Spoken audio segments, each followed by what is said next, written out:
বিসমিল্লাহির রহমানির রহিম। Hello everyone, আসসালামু আলাইকুম। তানিয়াস কুকিং কেপ চ্যানেলে আপনাদের সবাইকে স্বাগতম জানাচ্ছি। আপনারা সবাই কেমন আছেন? আলহামদুলিল্লাহ, আমি ভালো আছি। আজকে আমি আপনাদের সামনে একটি নতুন রেসিপি নিয়ে আসছি। কাসকি মাছের শুটকি দিয়ে ডাঁটা আলু দিয়ে একটা তরকারি। প্রথমে আমি ডাঁটাগুলোকে ভালো করে কেটে ধুয়ে নিয়েছি। দুইটা আলু দিয়েছি।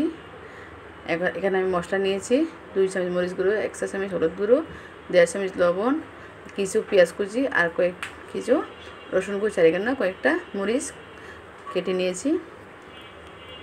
এখন আমি চুলায় একটি পাতিলে বসিয়ে দিলাম। এর ভিতরে কিছু তেল দিয়ে দিয়েছি। এখন আমি পেঁয়াজ রসুনগুলো একসাথে দিয়ে দিব।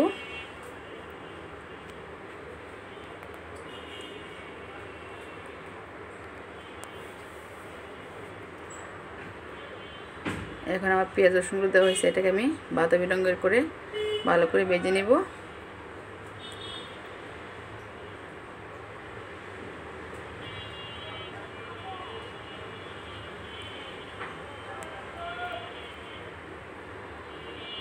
পেঁয়াজটা বাদামি রঙের করে ভাজা হয়ে গেছে। এখন আমি কিছু পানি অ্যাড করব।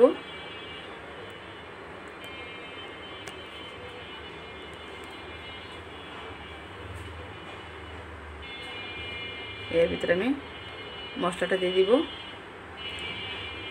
মশলাটা দেওয়া হয়ে গেছে।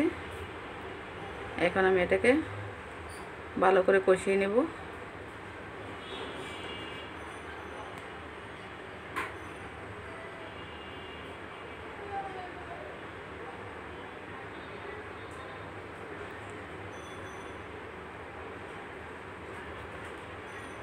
এখন আমার মশলাটা ভালো করে কষানো হয়ে গেছে।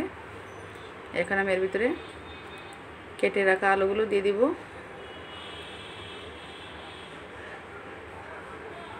সাথে ডাঁটাগুলোও দিয়ে দিব। ডাঁটা আলুটাকে আমি ভালো করে কষিয়ে নেব।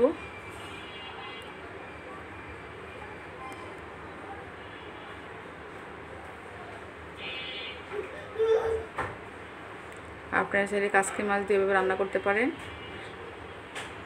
আপনারা ডাঁটা ছাড়াও করতে পারেন, কারণ আমার বাসায় ডাঁটা ছিল তো আমি ডাঁটা দিয়ে করেছি। এই রেসিপিটা অবশ্যই খুব ভালো লাগে খেতে।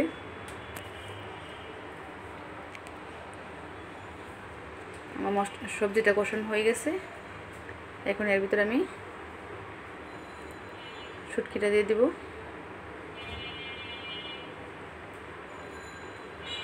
কারণ শুটকিটা পরে দেওয়ার চেষ্টা করবে, না হয় শুটকিটা ভেঙে যেতে পারে। এখন আমি এটাকে মিক্স করে নিব। আরও 5 মিনিট কষিয়ে নিব। আর আমার রেসিপিটি যদি ভালো লাগে অবশ্যই লাইক, কমেন্ট, শেয়ার এবং সাবস্ক্রাইব করে বেল আইকনটি অন করুন। আমার সবজিটা কষানো হয়ে গেছে। এখন এর ভিতরে আমি কিছু পানি অ্যাড করব, যাতে ডাঁটাগুলো ভালো করে সিদ্ধ হয়ে যায়।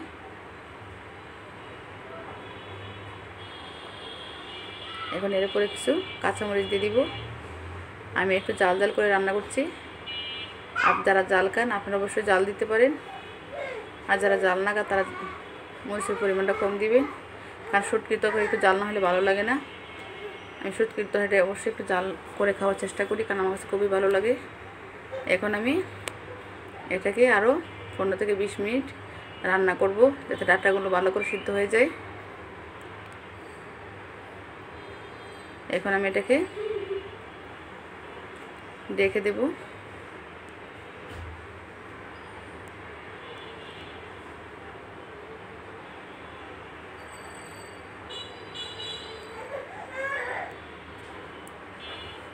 চলে আসছি 20 মিনিট পর।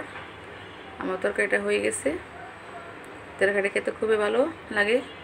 এই তরকারিটা হলে অনেক মজা করে খাওয়া যায়। আর যদি ভালো লাগে অবশ্যই কমেন্ট বক্সে জানাবেন।